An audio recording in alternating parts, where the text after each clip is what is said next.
All right, let's talk about something you probably stood on for 2 hours on Monday night and didn't think about once. If you were out in Kenosha County on August 4th for National Night Out, you were part of one of 6 gatherings that ran from 5 to 7 in the evening. Lincoln Park, the Shalom Center, the Ballfield Pavilion out at Prairie Springs Park in Pleasant Prairie. Good turnout, good weather, neighbors actually talking to each other for a change. And here's the thing about that night that nobody notices. The whole event is built around people walking onto each other's property. That's the entire point of it. Which makes it, honestly, one of the best free property inspections you'll ever get. Because your driveway just had an audience.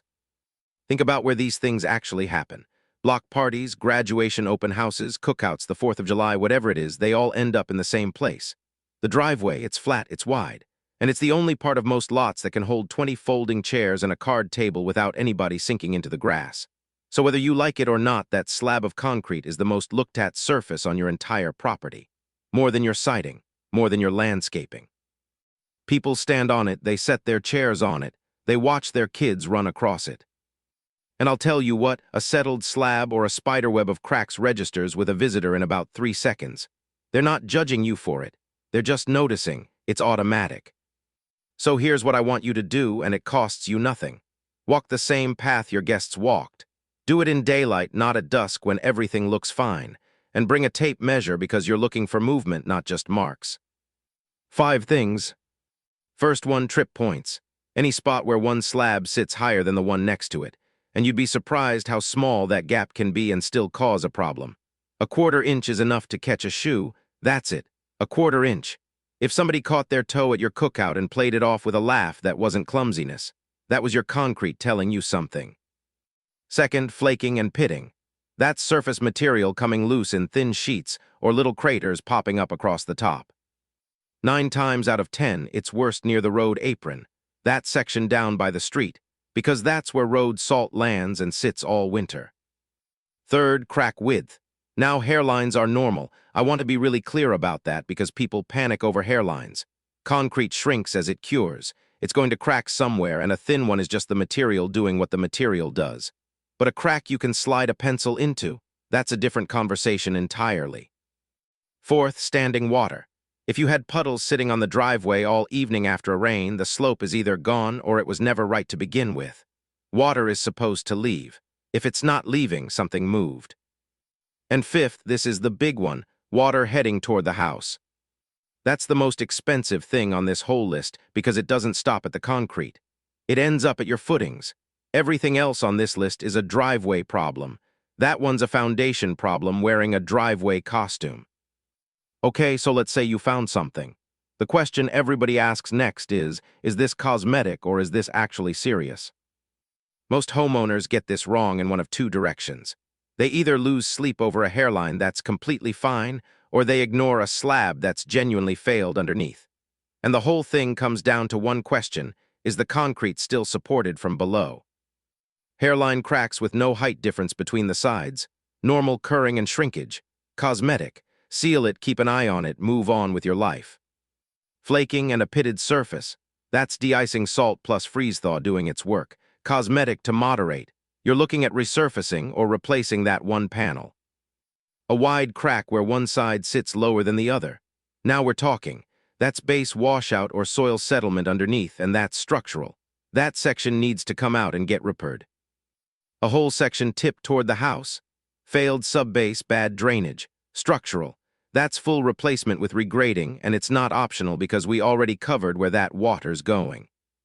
Crumbling apron down at the street. Salt exposure and plow contact, that's moderate apron replacement. And here's the piece I really want you to take away.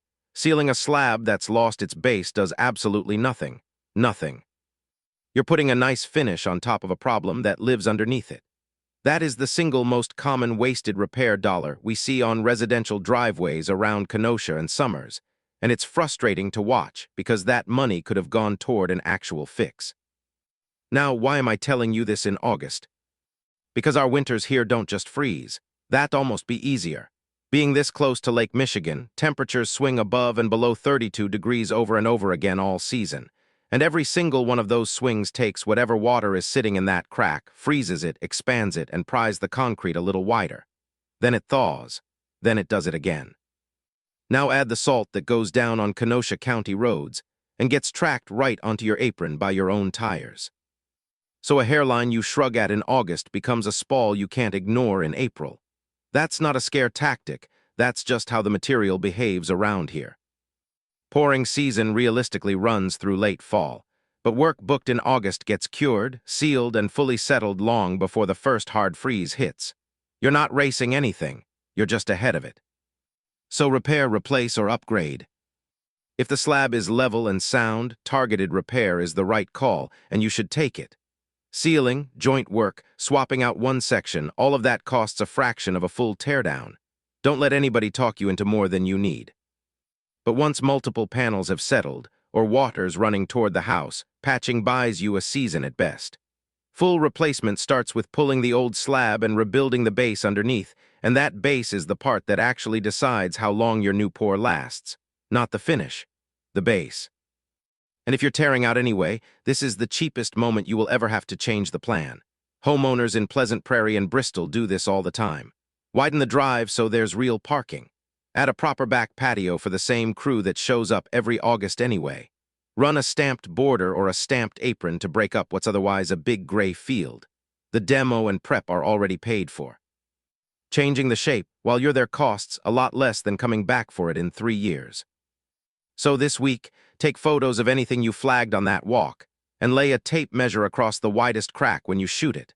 Those two things, a photo and a measurement, let a contractor tell you over the phone whether you're looking at a repair or a replacement. No guessing, no wasted visit. If knowing before winter matters to you, give us a shout. We're Concrete Contractors Kenosha. We're right here in Kenosha, Wisconsin, and the number is 262-667-5367. We work across Kenosha, Pleasant Prairie, Summers, Bristol, Salem, Twin Lakes, Paddock Lake, Silver Lake, and Trevor, and August scheduling is still open right now. Next August, the neighbors will be back on your driveway. Costs you nothing to make sure they're standing on something solid.